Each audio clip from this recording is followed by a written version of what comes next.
네. 안녕하세요. 저희 11월에도 어김없이 마지막 주에 찾아온 송정희 성우와 함께하는 한 달살이 낭독회입니다.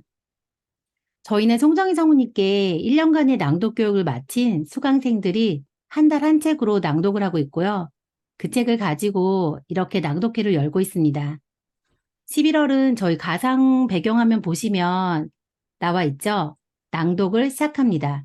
예, 나에게 낭독 성우님들께서 7분의 성우님들께서 쓰신 책으로 저희 낭독 일상을 하는 저희 일상과 너무 밀접한 책이라서 이번 달에 같이 읽고 또 공감하는 내용도 많았고 또 거기에서 어떤 기술적인 면이라든가 아니면 또 마음이 만져지는 그런 부분들이 있었거든요. 그래서 그런 부분들로 굉장히 낭독을 다시 한번 다져보는 기회가 되었던 것 같습니다. 그리고 오늘 저희 포스터에 공지하기로는 그 나에게 낭독에서 서혜정 성우님, 그리고 이용순 성우님, 그리고 송정희 성우님 함께 하시기로 하셨는데, 이용순 성우님께서 좀 몸이 안 좋으셔가지고, 이제 오늘 못 오신다는 소식을 좀 받았고요. 서혜정 성우님께서는 아까 말씀하셨듯이 지금 아마 비즈니스로 열심히 저희를 위해서 일을 하시고 달려오고 계실 거라고 지금 생각됩니다.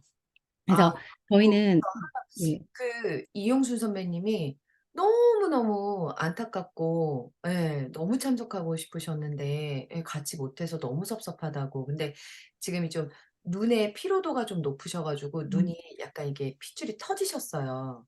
예, 어, 지금 되게, 예, 그래갖고 좀 그런 상황이니까 좀 양해 좀 해주세요, 여러분들. 네. 네. 그래서 제가 오늘 세 분 성우님이 오신다고 그래서 세 분 성우님의 그 성우님이 소개 멘트를 잠깐 넣었다가 이용수 성우님께서 아프셔가지고 뺐다가 서열정 대표님도 지금 오시고 계시는 중이라고 하셔가지고 송정희 성우님 멘트만 좀 할까요? 아유, 준비한 하지 거라도. 마세요. 네. 하지 네. 마세요. 네. 안 하는 게 좋겠어요. 저희 바로 넘어가면 안 될까요? 아니요. 어쨌든 서혜정 대표님은 저에게 그 낭독 놀이터에서 마음껏 놀 수 있게 장을 만들어 주셨고요. 또 저희 송정희 성우님은 만물 중 가장 아름다운 것은 사람의 마음이라고 이렇게 믿고 치유의 낭독을 전파하기 위해서 지금 굉장히 많이 돌아다니시잖아요. 네. 그래서 아마 저희가 이 자리에 있게 된 것 같아요. 이런 마음 때문에. 그래서 저를 늘 감사한 마음 잊지 않고 있다고 먼저 말씀드리고 저희 오늘 낭독회를 시작하겠습니다. 어, 오늘 낭독회 첫 순서는 김경숙 선생님께서 열어주시겠습니다. 선생님 나와주세요. 안녕하세요. 김경숙입니다.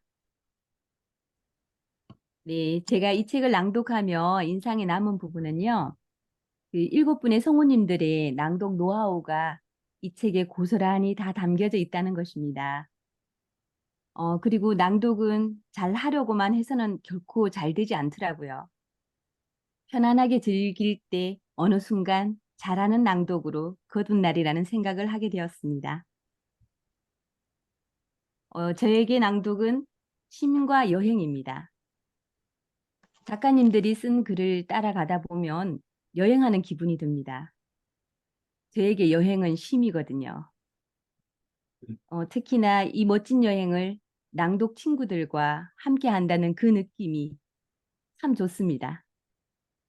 제가 낭독할 부분은 서혜정 성우님의 낭독의 매력입니다.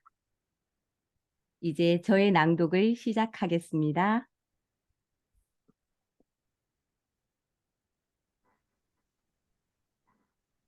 낭독의 매력. 낭독을 하면서 책을 좋아하는 사람들이 이렇게나 많았구나 하고 새삼 놀라게 됩니다. 팬데믹 이후 특히 온라인 강의를 많이 하게 되었죠. 대면 강의는 여는데 한계가 있지만 온라인 강의는 그런 게 없으니까요. 처음에는 온라인 수업에 얼굴심이 들어서 개설하는 걸 망설였습니다. 낭독을 할 때는 현장에서 느껴지는 집중력과 서로의 호흡, 울림 같은 것들이 느껴져야 합니다. 그런데 그런 것들이 온라인에서 충족될 수 있을까 생각했던 거죠. 참가자들의 호응은 당연히 기대하지 않았어요. 저 역시 심한 기계치라서 불편하다고 느끼니까요. 그런데 좋아해 주시는 분들이 참 많더라고요. 저는 다른 지방의 강연을 자주 다닙니다. 거기서 문화에 대한 갈증을 느끼는 사람들을 많이 만났습니다. 문화는 수도, 우리나라는 특히 서울을 중심으로 발달돼 있으니까요. 지방이나 해외에 사는 사람들에게는 반쯤은 재미삼아 만든 이 온라인 수업이 정말 필요했던 거였습니다. 이때 정말 열정적으로 사는 사람이 많구나. 자기 개발과 성장을 위해서 이렇게 치열하게 사는구나 하고 느꼈습니다. 낭독 수업에 오시는 학생은 주로 책이나 인문학에 관심이 있는 분들입니다. 낭독이라는 게 접근하기도 쉽지만 다른 분야와도 잘 어울리거든요. 예를 들면 차를 마실 때 낭독을 곁들일 수 있고요. 명상을 한다면 명상의 낭독을 접목할 수도 있고요. 그림책을 낭독할 수도 있습니다. 도서관 사서는 공공기관의 도서관을 활성화시키는 데 낭독을 활용하고 있고요. 출판사에 다니는 분은 낭독을 직접 자신이 해보려고 했습니다. 오디오북을 제작해야 하기 때문에 스스로 경험해 보려는 거죠. 얼마 전에는 곤지암 힐링센터에서 정모도 열었습니다. 우리나라 각지에서 참여하셨어요. 경상도에서도 오고 전라도, 제주도에서도 오셨더라고요. 교통비도 들고 시간도 많이 걸리는 일입니다. 이렇게 시간과 노력이 많이 드는데도 참 즐거워하셨어요. 직접 얼굴을 보며 대화하면서 마치 떨어져 있던 자매가 상봉한 듯 반가워하는 사람들이 있는가 하면 풍경 좋은 정원에 모여 앉아 돌아가면서 낭독을 하기도 했습니다. 그러다가 흥에 취해 노래도 몇 가락 부르기도 했죠. 다들 얼굴에 웃음이 떠나질 않았어요. 이렇게 신이 나본 지가 얼마 만일까요? 모처럼 한판 놀고 나니 문득 이런 생각이 들었습니다. 우리가 진짜 원하는 건 이런 즐거움을 다른 사람과 나누고 소통하려는 게 아닐까요? 그래서 이제는 책임감을 느낍니다. 문화를 누리고 싶은 사람들의 마음이 이렇게 간절하고 크다는 것을 알았으니까요. 직접 피부로 느꼈으니까요. 오래오래 낭독 인연들과 함께하고 싶어집니다. 제 낭독은 여기까지입니다. 다음 낭독해 주실 분은 이예리 선생님이십니다. 나와주세요. 안녕하세요. 이혜리입니다. 반갑습니다. 네, 어, 저에게 낭독이란 꿈 넘어 꿈입니다. 꿈을 이룬 다음에 꿈입니다. 마음이 즐거운 일입니다. 낭독은 현재 진행형이고 어느 순간 끝나버리지 않을 것이기 때문입니다. 어, 제가 선택한 에피소드는 정남 성우의 몰입을 부르는 낭독입니다.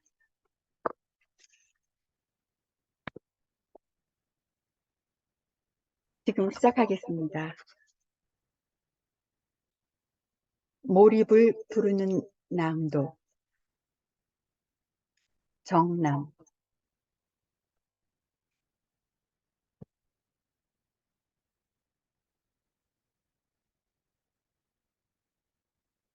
(1996년) MBC 성우로 입사했다.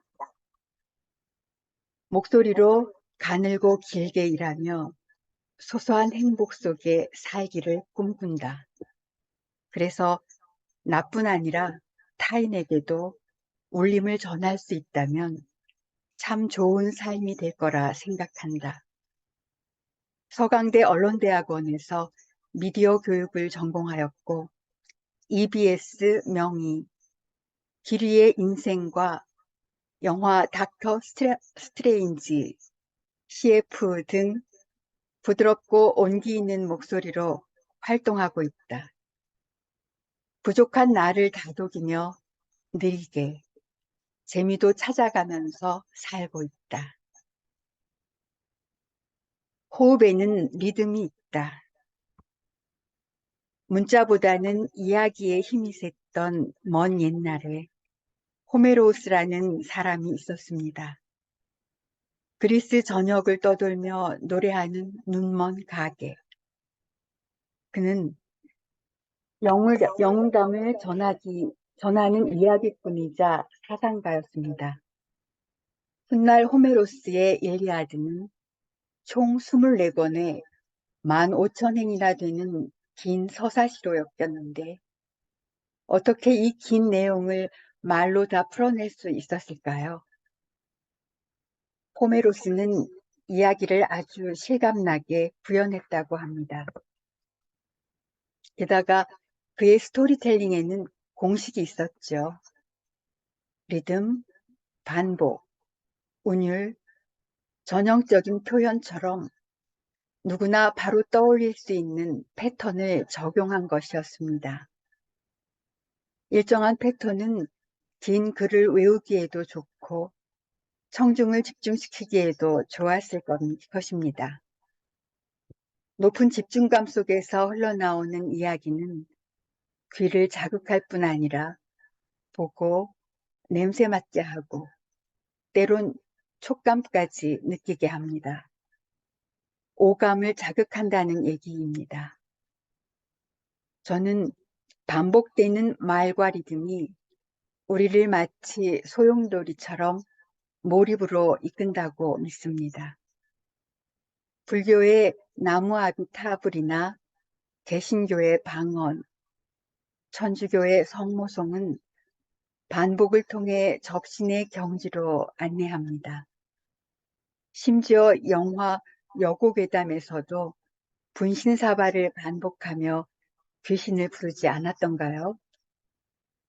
우리가 인식하든 그렇지 못하든 우리의 말투에도 일정한 리듬이 존재합니다. 숨을 더 뱉어봐요. 당신의 안에 남은 게 없다고 느껴질 때까지. 숨이 벅차 올라도 괜찮아요. 아무도 그 배 탓하지 않아. 이하의 한숨. 이 기묘한 끊어읽기를 보면 어떤 느낌이 드나요? 이렇게 말하거나 낭송한다면 도무지 화자가 무슨 말을 하려는 것인지 이해할 수 없을 것입니다. 그러나 악보에 이 노랫말을 얹어 노래를 부르면 어떨까요? 리듬을 타고 노랫말이 더 잘 기억되겠죠. 이번에는 같은 노랫말을 시로 끊어 읽어보겠습니다. 숨을 더 뱉어봐요. 당신의 안에 남은 게 없다고 느껴질 때까지. 숨이 벅차올라도 괜찮아요. 아무도 그대 탓하지 않아. 비교적 단순하고 규칙적인 리듬을 발견할 수 있습니다.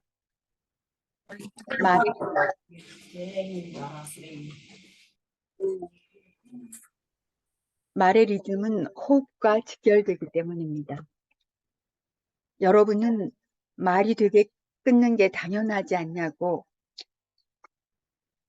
되물을지도 모릅니다. 지당하신 말씀입니다. 그런데 때로는 이런 당연한 것이 잘 이루어지지 않을 때가 있습니다.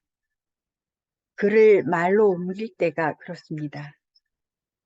호흡과 함께 시작된 이야기는 호흡이 끝날 때 마무리되며 그 과정에서 리듬을 탑니다. 말은 규칙적인 들숨과 날숨을 통해 나오니까 말입니다. 한 호흡 안에는 내가 전하려는 메시지의 모둠이 있고 여러 호흡이 모여 메시지는 틀을 갖춥니다. 그 과정에서 생긴 리듬이 몰입을 불러오고 깊은 몰입이 오감을 건드릴 때 듣는 이의 마음이 비로소 움직이는 것이죠. 저는 이 과정을 올림이라고 정의하고 싶습니다. 저의 낭독은 여기까지입니다. 다음은 김혜진 선생님입니다. 받아주세요.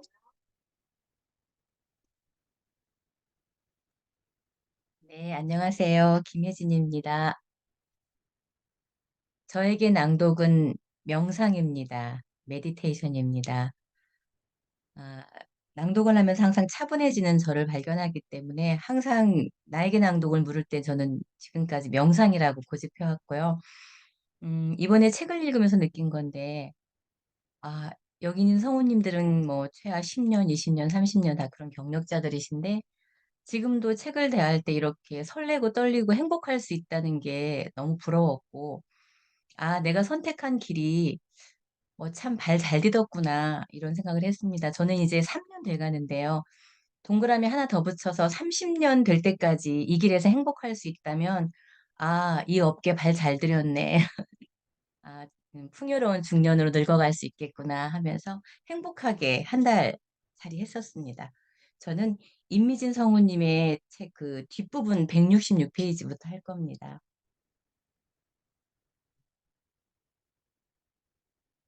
제목을 잠깐 까먹었는데 낭독은 놀이다. 시작할게요.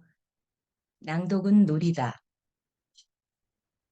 그래서 다들 습관처럼 얘기하는 내려놓고 비우고 채운다는 것을 조금 더 적극적으로 경험하기로 마음먹었습니다. 감정에 매몰되지 않고 마주할 수 있는 여유와 용기를 가지려 했고, 아픔의 실체가 무엇인지 정확하게 바라보려고 했습니다.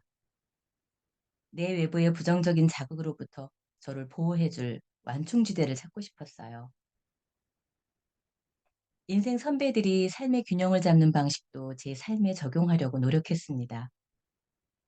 책과 영상을 찾아 열심히 보고 듣고, 혹시 눈을 보며 이야기를 들을 수 있는 상황이라면 직접 만나도 보고 말입니다. 명상도 그 방법 중 하나였어요. 일단 새벽에 일어납니다. 침구를 정리하고 강아지에게 인사한 후 물 한 잔 마시고 간단한 스트레칭을 하고 공부방 창가에 놓인 의자에 앉습니다. 춥지 않은 날은 창을 열어 새벽 공기도 들여오고 그리고 눈을 감습니다. 이 모든 과정을 마이클 잭슨이 아주 느리게 추는 문워크를 상상하며 조용하고 부드럽지만 끊김없이 이어가요.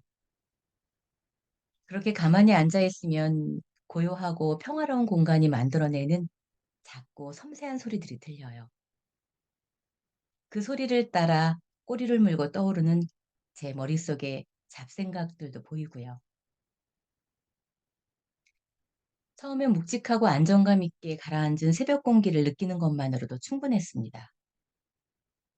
그런데 거기까지였어요.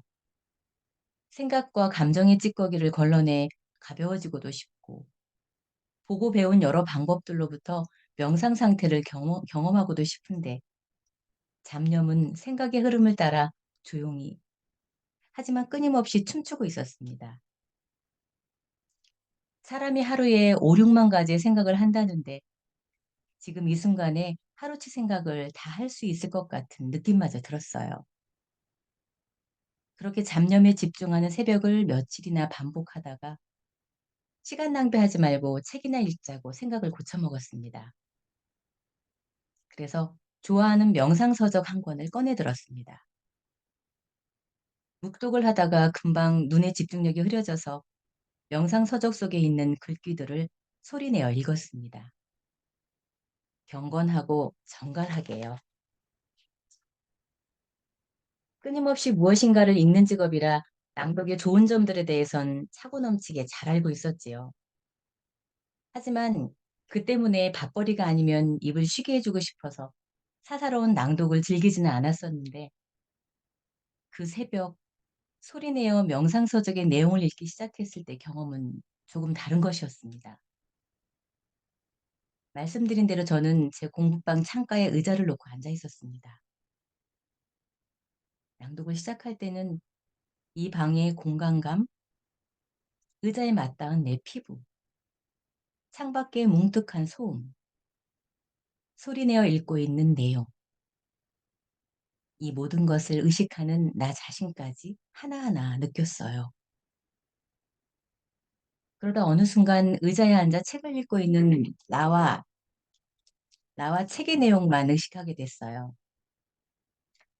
하이라이트 조명으로 나만을 비춘 것처럼 말이에요. 아, 지금 낭독하고 있어요. 잠깐만요. 끊어요.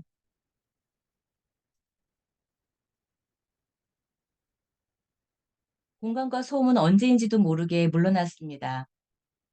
그러다 내가 책을 읽는 것인지 책이 스스로 말을 하는 것인지 모를 순간이 찾아왔습니다. 흡사 책이 나의 입과 몸을 통해 말하고 있는 것 같은 느낌이 강하게 들었습니다. 주인은 모두 소거되고 이야기 소리만 남아 내 몸을 울리고 방 안을 울리고 아파트 밖 고요한 세상 하늘 끝까지 울리는 것 같았어요. 나만의 신성한 의식을 치른 것 같았습니다. 나의 영혼이 더 맑고 가볍게 느껴졌어요. 거짓말을 조금 보태면 새로 태어난 것 같았죠. 직업적으로 간혹 이런 카타르시스를 경험하기도 합니다. 무언가를 소리내어 읽다 같은 공간에 있는 사람들이 사라지고 이야기와 나만 남는 경험인데요. 고도의 집중력과 아주 다양한 낭독의 조건들이 정교하게 맞물리면 그러한 희열을 맛보기도 합니다. 하지만 나 자신마저 완전히 없어지고 소리와 이야기만 남아 온 우주를 울리는 듯한 경험은 처음이었습니다. 아마 새벽 시간이 주는 고요함도 한몫했겠지요. 그날 이후 전 새벽 낭독을 합니다. 늦게 일어나 5분밖에 못할 때도 있고 여유 있게 일어나 앉았는데도 처음에 감사한 경험만큼 느껴지지 않을 때도 있어요. 그래도 꾸준히 합니다. 하루의 중심을 잡아주는 저만의 방식이니까요. 명상이 뭐 별거 있나요? 최소한 그것이 내 마음이 만들어내는 뭔가 부정적이고 소모적인 생각들로부터 나를 보호하고 쉬게 하는 거라면, 내 영혼에 힘을 불어넣어 주고 싶은 거라면, 좋은 글을 소리내어 읽는 것도 명상일 수 있습니다. 마음에 닿는 책 한 권, 그리고 고요하게 홀로 있을 수 있는 공간, 그것이면 돼요. 사랑하는 사람에게 처음 고백하듯 떨리지만 정직하게 천천히 소리내어 읽어보세요. 마음을 복잡하게 했던 많은 것들이 사라지고 이야기와 충만한 에너지만 남을 테니까요. 새벽이든 낮이든 밤이든 상관없어요. 그저 읽어보세요. 당신이 잃었을지도 모르는 삶의 균형을 낭독이 가져다 줄 겁니다. 저는 여기까지입니다. 다음 낭독가는 김묘경 선생님입니다. 네, 안녕하세요. 낭독가 김묘경입니다. 이 책을 낭독하며 인상에 남는 부분은 7분의 성우님 이야기에 제가 크게 고개를 끄덕였다는 것이었어요. 낭독에 대한 열정, 사랑이 공감되고 제 마음을 표현한 듯해서 저도 잘 가고 있구나 하는 안심을 하게 해주었고요. 세세하고 친절하게 알려주시는 방법이나 노하우들은 늘 이 책을 옆에 끼고서 실천해야겠다는 다짐을 하게 만들었습니다. 저에게 낭독은 저의 현재이자 미래입니다.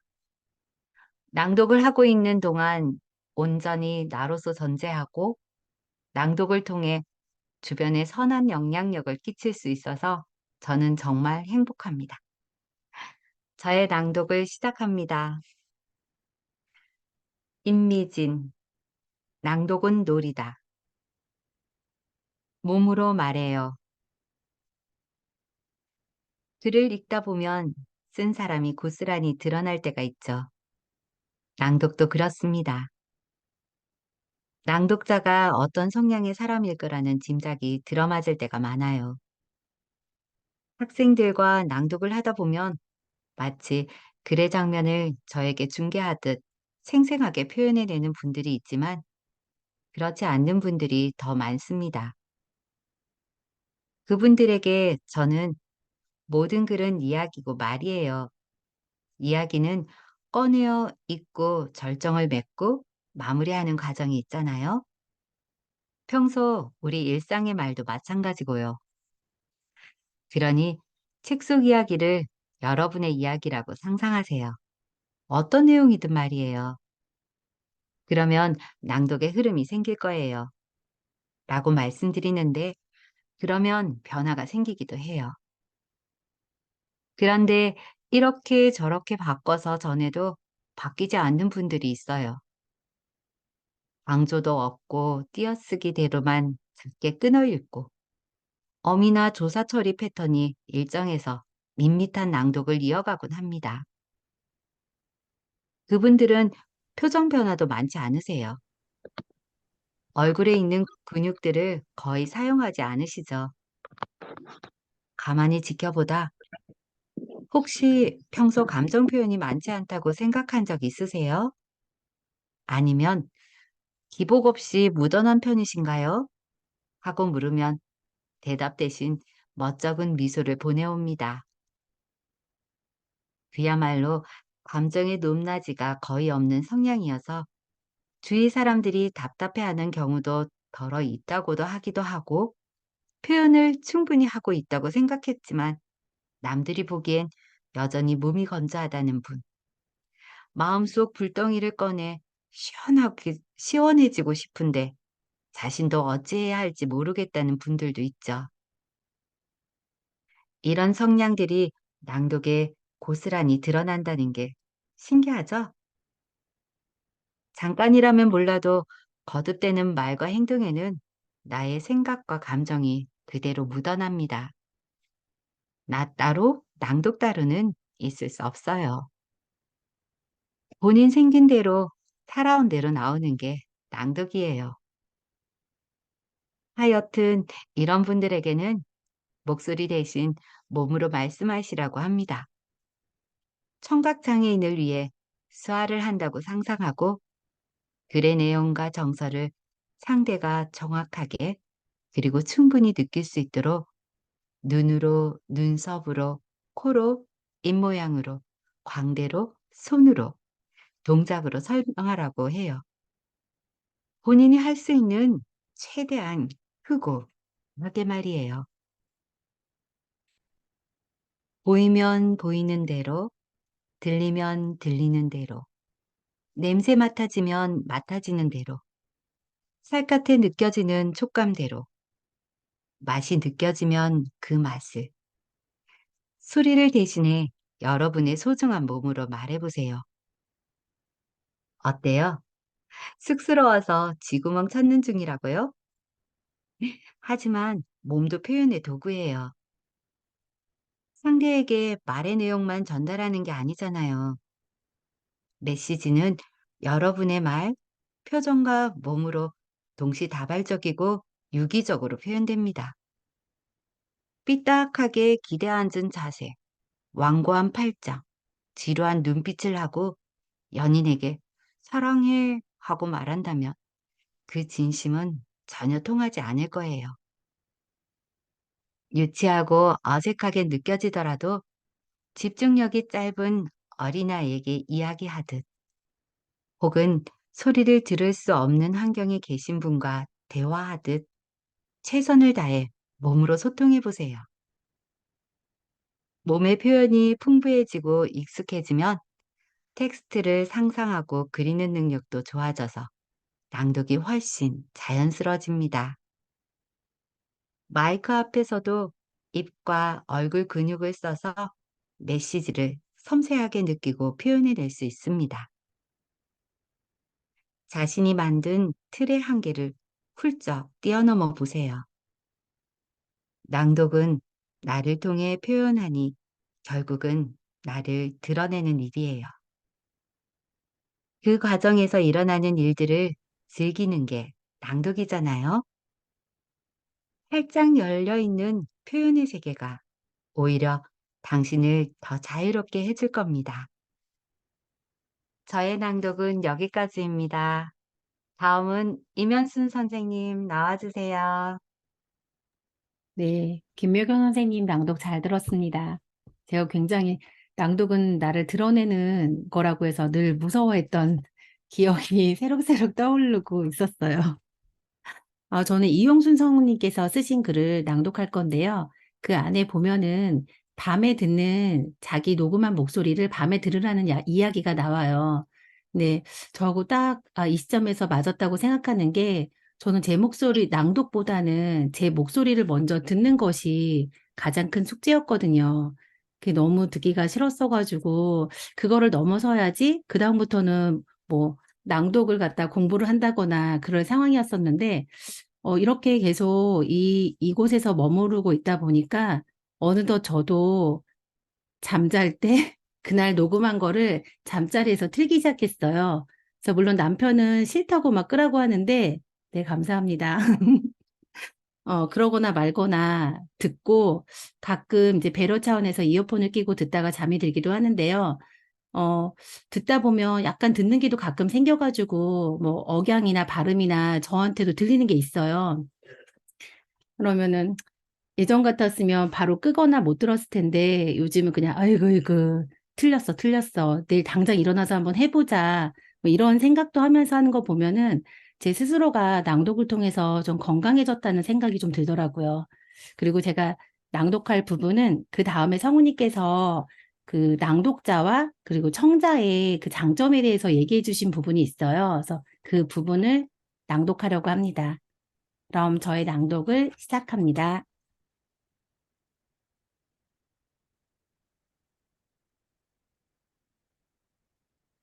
나에게 낭독이란.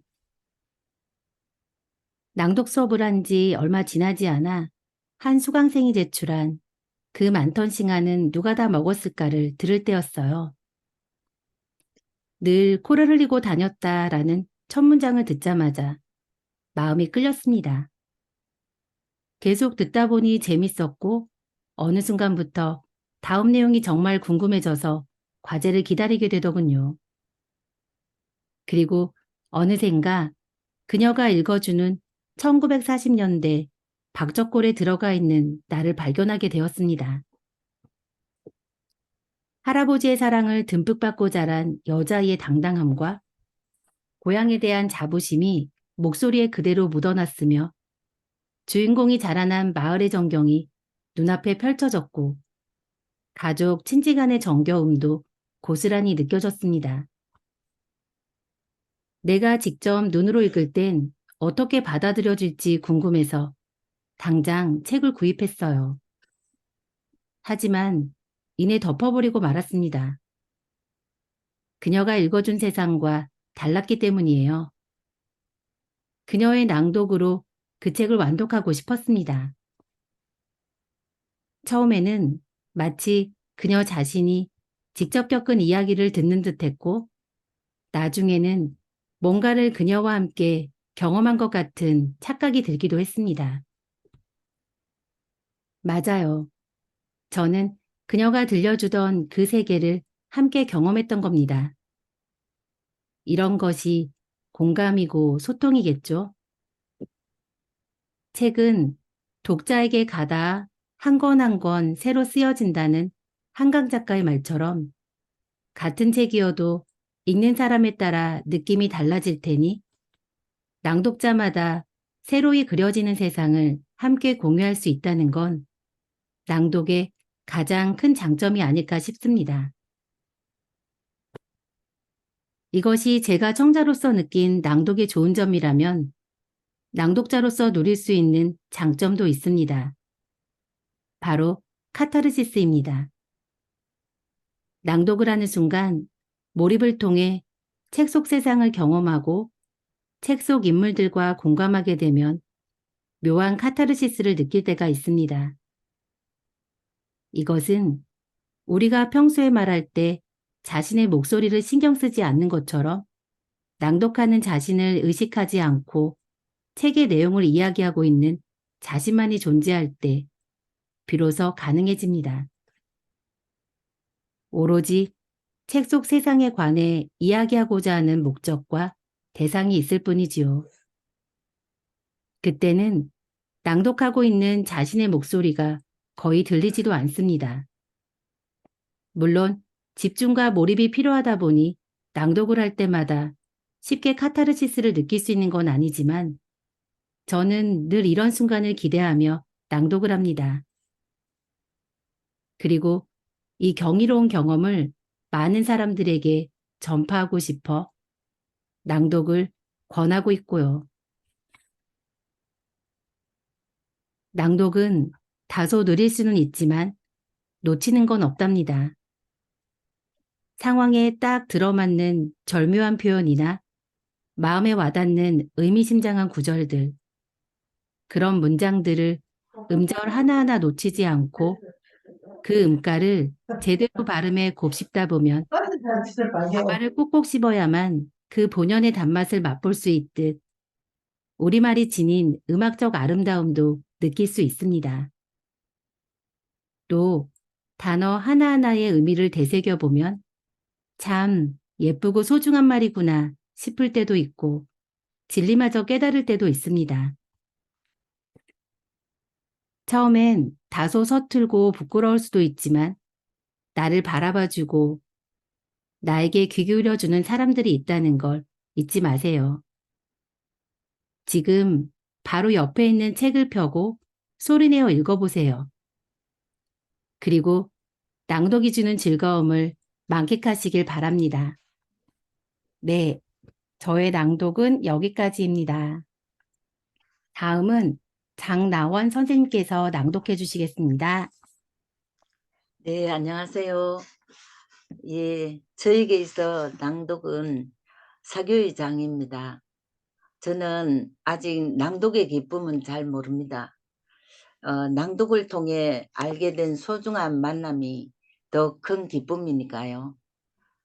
제가 지난 1월 날 임영웅 콘서트를 다녀왔습니다. 그냥 어쩌다가 우연히 가게 됐습니다. 제가 가고 싶어 간 게 아니고. 그런데 거기 가서 열광하는 사람들, 그게 굉장히 뭐 이상하게 느껴졌습니다. 그런데 저는 앞으로 이제 낭독에 그렇게 제가 좀 열광을 해야 되겠구나. 거기서 그런 생각을 해봤습니다. 예, 그런 날이 꼭 올 수 있도록 열심히 노력해 보겠습니다. 제가 낭독할 부분은 조혜신 성우님의 치유하는 낭독입니다. 예, 그럼 낭독을 시작합니다. 어렵게 되찾은 목소리. 갑자기 목소리가 나오지 않아 좌절하던 시기가 있었습니다. 한창 바쁘게 활동할 무렵에 닥친 일이니 성우로서의 커리어도 개인적인 자부심이나 성취감도 모두 사라진 것만 같았지요. 목소리를 너무 혹사해서였을까? 잘못된 방법으로 소리를 내서였을까? 진짜 나를 잃어버린 느낌이었어요. 그 무렵 광고 녹음을 하러 갔는데 맑고 깨끗한 칠성사이다라는 카피를 읽어야 했어요. 앞부분은 어찌어찌 넘겼지만 사이다에서 소리가 꺾이고 갈라져서 전혀 맑지도 깨끗하지도 않은 목소리가 나오는 거예요. 애써 붙들고 있던 것이 무너져서 손가락 사이로 다 빠져나가는 것 같은 좌절감이 들었습니다. 원인을 찾기 위해 병원으로 음성 클리닉으로, 대학원 수업으로 목소리를 되찾기 위한 필사적인 노력을 10년 넘게 기울였습니다. 흩어진 목소리 조각들을 아주 천천히 하나씩 힘겹게 맞추는 과정이었어요. 우리나라와 해외를 오가며 여러 방법을 체득하던 중 자유로운 목소리를 방해하는 건 막혀있는 감정이라는 명제 앞에서 깨달음을 얻었습니다. 불안정한 호흡, 근육의 긴장, 인위적인 목소리, 이 모든 것들이 감정을 억누르고 소리의 길을 막고 있었던 거예요. 이후 저에게는 많은 변화가 있었고 점점 제 목소리를 찾아가게 되었습니다. 이 과정을 담아 박사학위 논문에서는 오디오북을 위한 보이스 액팅을 주제로 낭독에 도움을 주는 핵심적인 훈련법을 제안했고요. 특히 감정을 표현하는 훈련에서는 단순히 몸을 움직이거나 목소리를 활용하는 데 그치지 않고 마음의 엉어리를 녹이고 상처가 아무는 치유를 경험하게 되었습니다. 이젠 압니다. 목소리로 온몸의 감각을 받아들이고 표출하는 과정에서 매번 새롭게 태어나는 기분을요. 맑고 깨끗한 칠성사이다를 맑고 깨끗하게 표현했을 때 내가 느끼는 대로 목소리가 나왔을 때의 그 행복감을요. 이 글은 진짜 내 목소리를 찾아가는 훈련이기도 하지만 제가 직접 겪고 느끼며 나 자신을 되찾은 과정이기도 합니다. 나의 원동력, 낭독. 지금까지 연습한 방법들은 몸을 움직이거나 목소리를 활용하는 것뿐만 아니라 깊은 호흡으로 마음에 쌓인 엉어리를 녹여내고 전신의 긴장을 사라지게 하는 시간이었어요. 호흡에 목소리를 실어보내고 몸의 각 부위가 움직이는 것을 느끼며 소리를 내다보면 온몸의 감각도 함께 깨울 수 있습니다. 목소리는 꾸준히 훈련하면 좋아집니다. 맑은 음성인지 차분한 음성인지 저음인지 높은 톤인지 말이 빠른지 느린지 목소리에 힘이 있는지 부드러운지 내 목소리의 온도도 느껴보고 내 목소리의 빛깔도 찾아보세요. 지금의 내 목소리가 내가 꿈꾸는 음성과 닮아가는 모습을 그리며 매일 연습해 보는 거예요. 저는 신조어 중 덕업일치라는 단어를 좋아합니다. 열렬히 좋아하는 일을 직업으로 삼았다는 의미인데요. 너 그게 밥 먹여주니?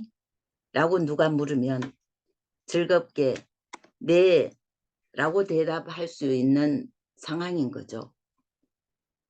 가만히 앉아서 몇 시간씩 일할 때는 몸이 힘들 때도 있지만 그럼에도 매일 행복하게 녹음하고 낭독합니다. 제 목소리를 되찾았으니까요. 좋은 책을 만났을 때는 그 감동이 더 특별합니다. 마음에 드는 책을 낭독하며 설렘을 느끼고 문장을 타고 흐르는 다양한 감정을 같이 겪어내면서 온몸의 세포와 오감까지도 함께 녹여드는 느낌이 들어요. 감정을 느끼고 살아있고 치유되고 그로 인해 몸과 마음이 계속 리프레시 되는 기분이죠. 마음이 지치고 힘들 때는 짧은 문장, 하나의 음성에서 그래, 일어나자. 나는 나 자신을 온전히 사랑할 수 있어. 하며 이 세상 살아갈 힘을 다시금 얻기도 합니다. 자, 이제 좋아하는 책을 들어 낭독해 보세요.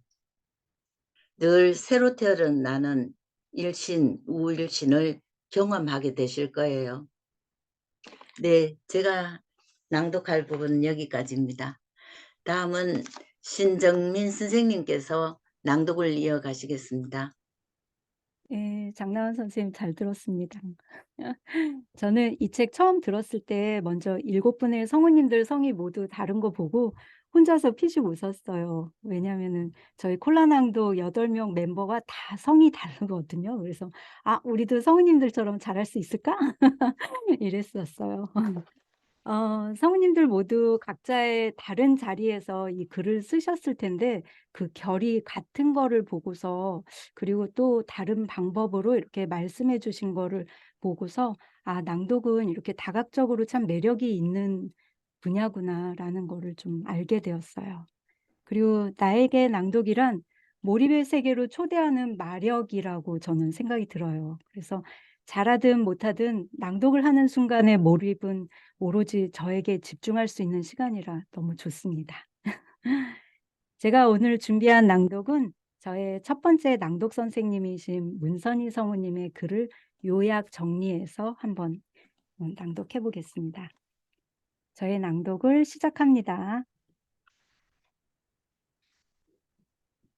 왜 지금 낭독해야 하는가? 문선희. 요즘처럼 내면의 자기 돌봄이 더 절실해진 상황에서 낭독은 놀이이자 취미, 성장의 도구가 될 수 있습니다. 좋은 글을 발견하면 밑줄을 긋거나 메모하는 일은 흔한 일이죠. 낭독은 좋은 내용을 더 잘 새기려고 마음에 밑줄 긋는 일과 같습니다. 좋은 글을 천천히 음미하며 낭독하다 보면 어휘도 확장되고 표현력도 풍부해집니다. 자신감이 생겨 내 감정을 알아차리고 표현하는 데도 도움이 되죠. 그렇다면 어떻게 낭독해야 할까요? 첫째, 소리를 내보세요. 낭독은 자기 표현의 시작이자 자신을 알아가는 과정이기도 합니다. 처음엔 그냥 소리내어 읽어보세요.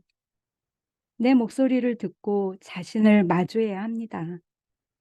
부끄러움과 낯설음의 장벽을 넘어서야 확신 있는 소리가 나오거든요. 확신이 생기면 비로소 낭독에 힘이 붙을 거예요.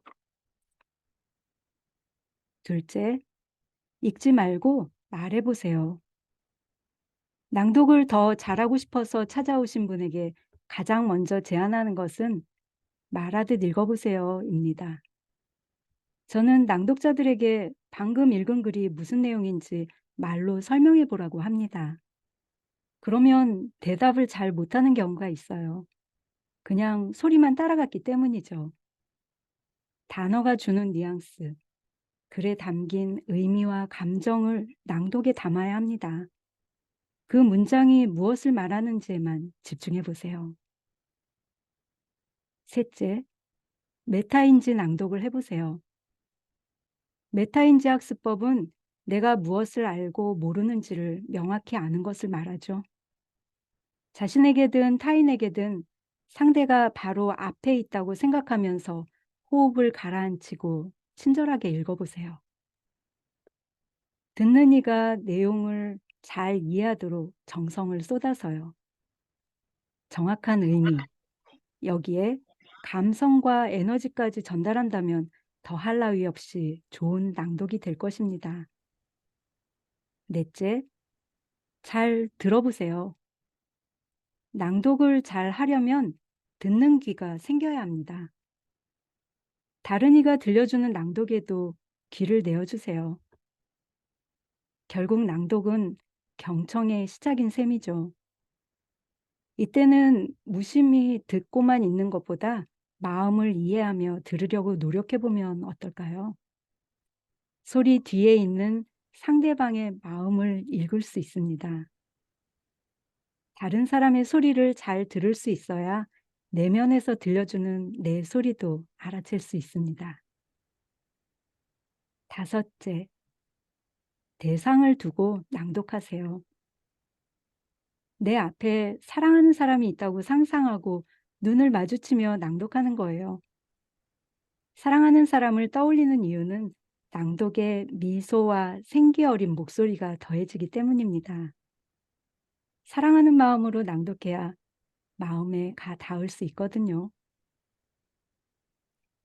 목소리는 내용을 담는 그릇이자 도구입니다. 좋은 인상을 주는 목소리는 어떻게 만들어야 할까요? 바로 정성 어린 마음에서부터 시작합니다. 글의 내용을 잘 전달하려는 마음을 가지고 듣는 사람을 배려하며 낭독해 보세요. 그러면 내 안에 이미 가지고 있는 예쁜 목소리, 좋은 목소리가 살며시 나올 겁니다. 저는 삶이 묻어나는 소리가 좋은 소리라고 생각합니다. 낭독을 잘 하려면 절대적 숙성의 과정을 지나야 합니다. 꾸준히 낭독해 보세요. 더디게 간다고 비교하며 걱정하지 마시고 자신만의 속도로 걸어가는 겁니다. 깨달음의 시기는 저마다 다르지만 꾸준함을 이기는 건 없습니다. 낭독이라는 멋진 친구와 매일매일 성장하는 사람이 되어보세요. 낭독이라는 친구가 있어서 외롭지 않습니다. 감사합니다. 다음은 김미옥 선생님께서 낭독을 이어가시겠습니다. 안녕하세요. 김미옥입니다. 저는 이 책에서 성우님들이 옆에서 이야기해 주시는 듯한 느낌이었어요. 정말 어떻게 보면 구어체로 바로 옆에서 들려주시는 듯한 느낌이 되게 좋았던 것 같거든요. 그러면서 나한테 빠진 게 무엇일까라는 걸 좀 많이 되돌아봤어요. 저의 이름은 김미옥, 아름다울미 지복입니다. 아름다운 집이에요. 그런데 가장 나다울 때가 가장 아름답다고 하더라고요. 근데 나다움에서 뭐가 빠졌길래 이럴까? 오랫동안 목소리를 내면서 살았다고 했는데 무엇이 빠졌을까 고민을 참 많이 했어요. 나낭에 들어와서도 어, 내가 놓치고 있는 게 뭐지? 하고 혼자 동굴 속에 들어가기도 했고요. 또 과거로 거슬러서 혼자만의 여행을 하기도 했었어요. 한 2달간 여행도 하고 하면서 내가 놓친 게 뭐였었지 했는데 그러던 중 어느 날 네 맘도 모르면서 라는 마음의 소리가 들리더라고요. 그래서 아, 내가 놓치고 있었던 게 결국은 내 마음을 놓치고 있었던 거구나라는 생각이 좀 들었어요. 그리고 나서 좀 편안해지기 시작하더라고요. 그래서 이제는 제 마음의 소리를 들으려고 노력을 하고 있거든요. 그런데 제가 미처 알아차리지 못했던 내 마음이 다른 사람들 글 속에 있더라고요. 그게 '이 생각을 내가 했었나?'라고 생각도 미처 못했던 것들이 다른 사람들이 글로 써는 활자 속에 있더라고요. 그래서 아, 이렇게 활자를 바라보는 그 속에서 제 마음을 찾고 '그랬구나. 나담을 내가 먼저 인정해 주자.'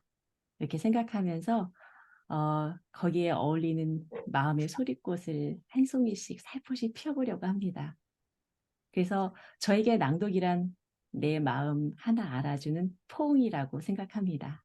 그래서 자연스럽게 제가 낭독하게 될 부분은 송정희 성우님 계신데 송정희 성우님께서 말씀해 주셨던 부분, 내 마음 하나 알아주는 것, 저의 낭독을 시작합니다. 내 마음 하나 알아주는 것. 오빠, 나 살쪘지? 남, 잘 모르겠는데? 여, 오빠 나한테 관심 없어? 남, 아니, 그게 아니라, 에이, 살 좀 찌면 어때? 나 원래 통통한 여자가 이상형이야. 여, 뭐? 그래서 쪘다는 거야? 지금 내가 뚱뚱하다는 말이지? 남, 아니, 여, 그래, 한번 보라고, 살찐 거 같냐고. 남, 그런가? 여, 이게 생각할 일이야? 이게 생각할 일이냐고. 남, 이 뒤는 더 보지 않아도 다 아시겠죠? 어느 장단에 맞춰야 이 대화의 종지부를 잘 찍었다 할 수 있을까요? 말이라 해도 다 같은 말이 아닌가 봅니다. 결국에는 그 사람의 속마음을 알아차려야 서로를 잘 알아주었다 할 수 있겠죠. 얼마 전 지나치듯 본 영상이 가슴에 오래 남아 있습니다.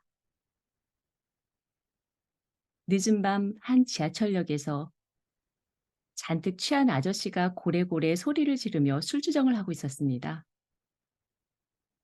공공장소에서 그러고 있었으니 당연히 신고가 들어갔을 테고 그 아저씨는 난동을 부린 진상 시민이 되었습니다.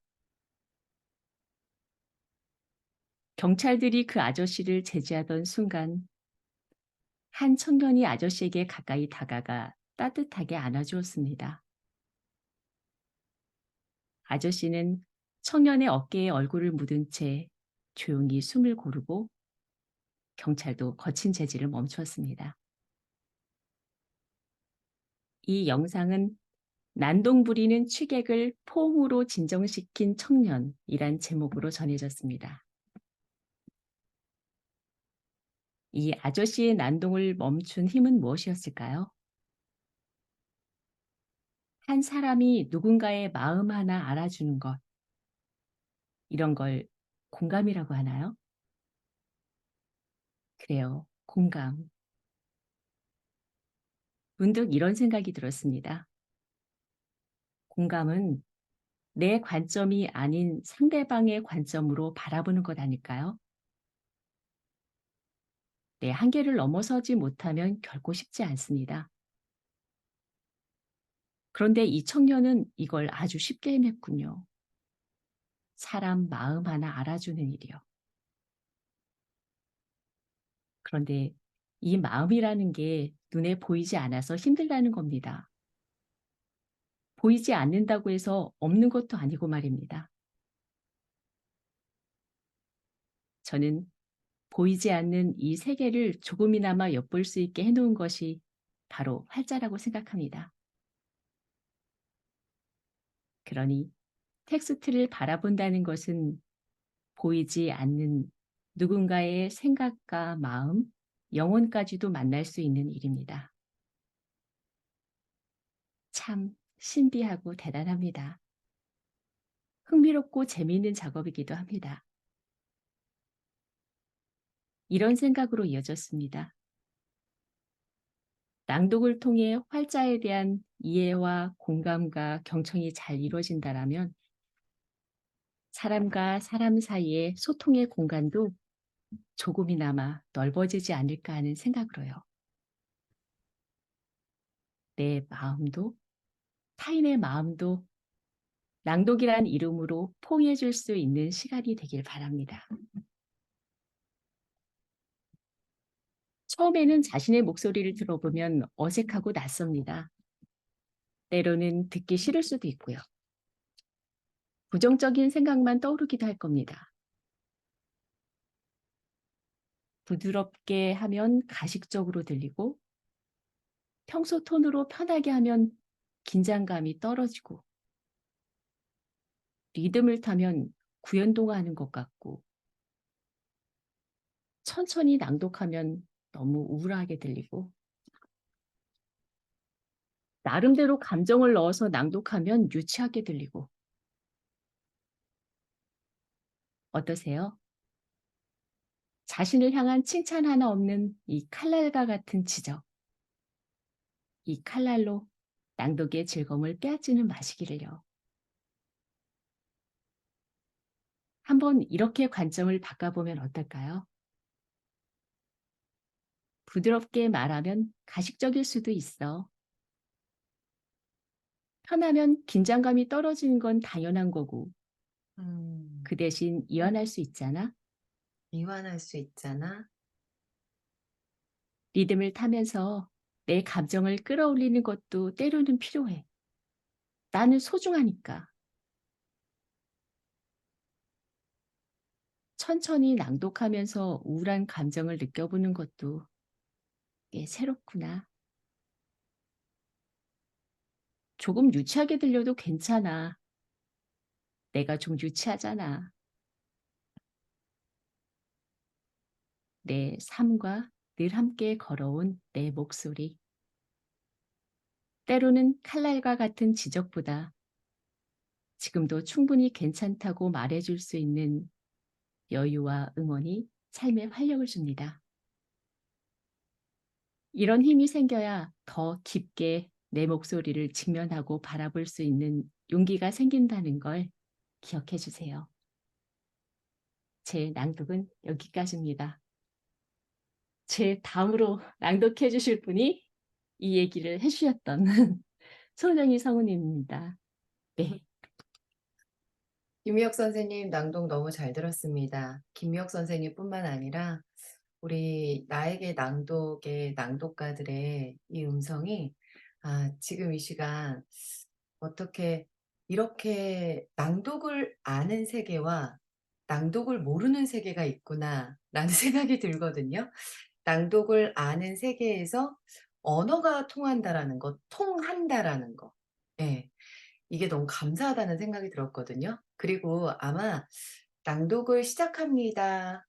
그리고 나에게 낭독이라는 책, 이런 낭독 관련한 어휘들에 대해서 아마 선생님들만큼 정말 이렇게 체화해서 표현하실 수 있는 낭독가들이 있을까라는 생각이 잠시 스쳤습니다. 그리고 작가처럼 이렇게 낭독을 해주셔서 너무 감사했습니다. 음, 아마 여기 계신 분들은 예, 다 아시겠지만 저에게 낭독은 쌀이고 밥입니다. 어, 쌀이 떨어지지 않았다면 아마 나오지 않았을 것이고 세상에 다시 나왔을 때 저에게 손을 건네준 또 서혜정 선배님이 계시지 않았다면 오늘 이 자리에서 여러분들을 만날 수는 없었을 것 같아요. 그리고 그 시간들이 만들어낸 어,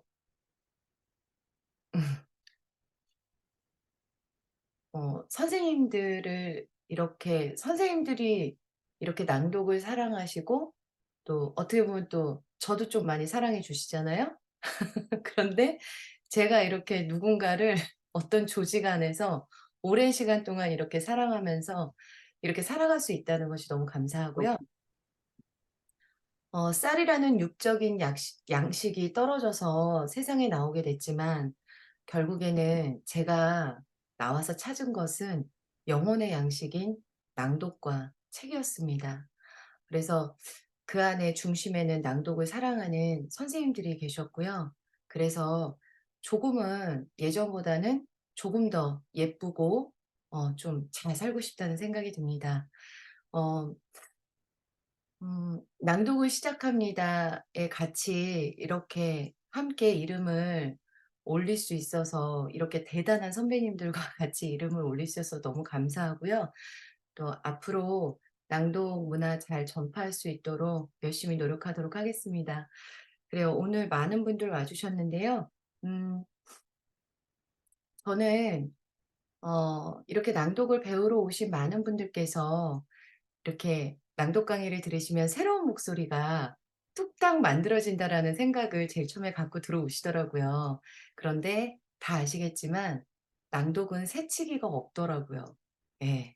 새로운 목소리가 뚝딱 만들어지는 것이 아니라 결국에는 무르익는 가운데 잃어버렸었던 자신의 진짜 목소리, 진성을 찾아가는 그 회복하는 과정들이 필요하더라고요. 그래서 음, 그런 목소리들이 세상을 아름답게 만들고 변화시켰으면 좋겠다는 생각이 들고요. 이제 저의 낭독을 시작할 텐데요. 저는 나다운 목소리, 자유로운 목소리가 좋습니다. 그래서 저의 에피소드 나답게 자유롭게 저의 낭독을 시작하겠습니다.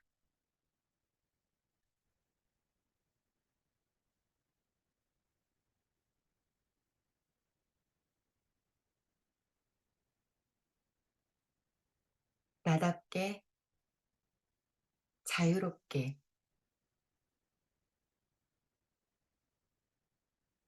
저는 지금 강원도 산촌에 살고 있습니다. 매일 도시에 나가지 않고도 산속 우리 집 마루에서 학생들과 낭독 수업도 하고 밥벌이를 할 수 있는 건 코로나가 가져다 준 뜻밖의 패러다임 같아요. 디지털 노마드의 삶이죠. 20대 프리랜서 성우 활동은 녹록치 않았습니다. 광고주나 PD에게 끊임없이 어필해야 하고, 그러니까 그들이 불러줘야만 갈 수 있는 삶이었습니다. 내가 좋아하는 일, 내가 선택한 직업임에도 삶의 주도권은 나에게 있지 않다는 생각이 늘 들었습니다.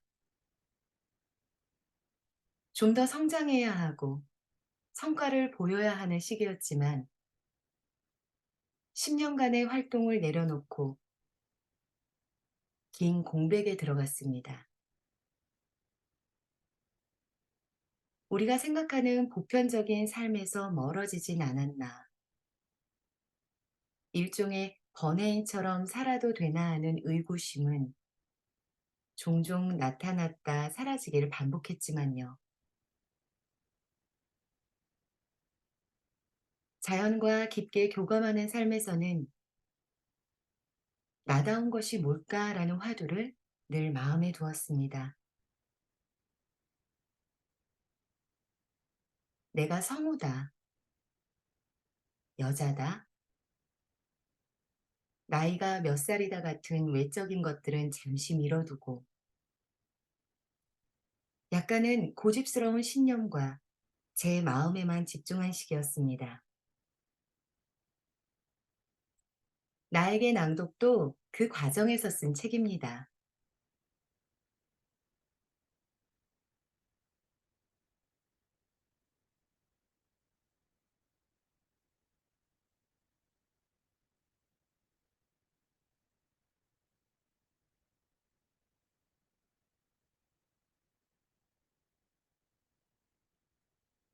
지난 5년 동안 책으로 낭독으로 많은 분을 만났습니다.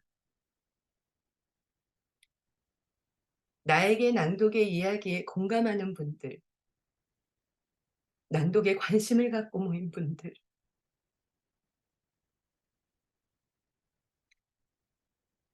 송정이다운 이야기예요. 송정이다운 목소리가 참 좋아요. 송정이다운 생각 그대로가 좋아요.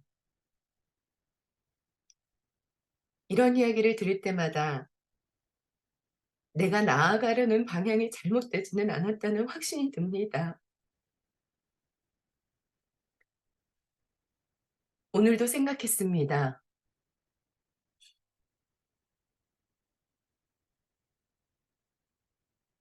나처럼 살아도 괜찮구나.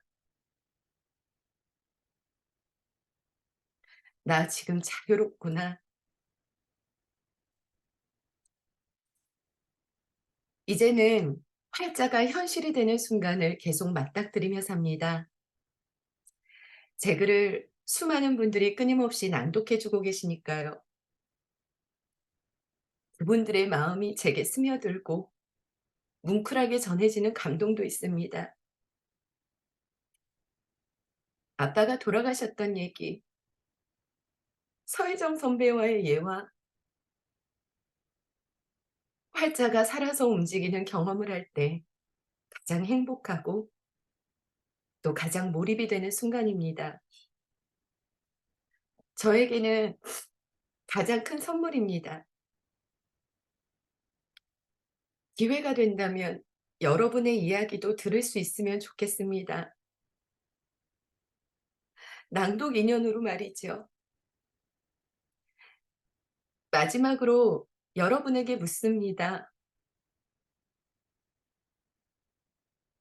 나에게 낭독은 저의 낭독은 여기까지입니다. 음.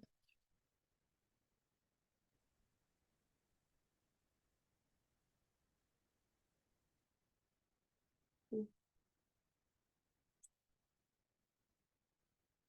아, 그리고 다 이제 마지막으로 이렇게 눈물바다로 또 선생님의 글로 이렇게 낭독을 해주셔가지고, 네, 저도 갑자기 들으면서 생각났던 것들이 있는데, 저희 이 전문가 수료반 단톡방 만들었을 때 처음에 성우님께서 이걸 왜 만들어야 되는지 이런 거 얘기를 해주셨을 때가 갑자기 생각이 났어요.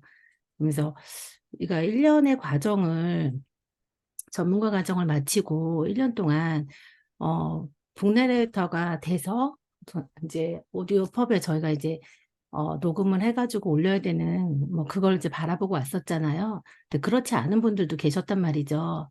근데 이런 분들에게 뭔가 무슨 수강료를 받는다거나 그렇게 해서 또 듣게 할 수는 없다.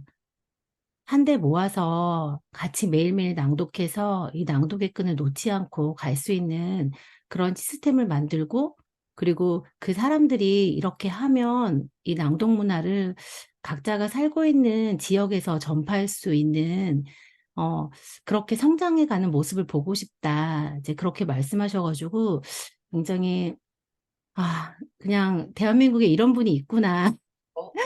어, 이런 분 10명만 있으면 좀 더 살만하겠구나. 그런 생각을 좀 많이 했었던 것 같아요. 그리고 또 한 번은 쌀이 떨어지셔가지고 나오셨다고 얘기하셨는데, 그 쌀 한 톨만 있으면 되는 거였는데, 쌀 가마니로 들어오니까 너무 부담스러우셔가지고, 어, 한 번은 그 부담스러운 거를 사회에 어떻게 내가 뭔가를 베풀까 하는 생각에서 지금 생각해 보니까 그 한 1년 됐던 것 같아요. 1년 전에 자유로운 음성을 위하여인가? 책 맞나요? 그 책을 가지고 일주일에 한 번 또 이제 수강생들을 또 새벽에 모아놓고 같이 낭독을 했던 그런 그런 일도 있었거든요. 저희 초창기에는. 그래서 정말 이 전체 수강생들을 막 다 생각하고 늘 생각하는 모습이 감동인데 오늘 또 이렇게 또 선생님이 쓰신 글로 또 이렇게 마음을 또 올려주셔가지고, 그렇지만 지금 선생님 울지 마시고 댓글창이 난리가 났어요. 이거를 꼭 읽고서 오늘 닫아도 닫아야 될 것 같아요. 채팅창을 꼭 보시고 저희 선생님들께서 응원하시는 목소리 다 꼭 보셔야 돼요, 선생님.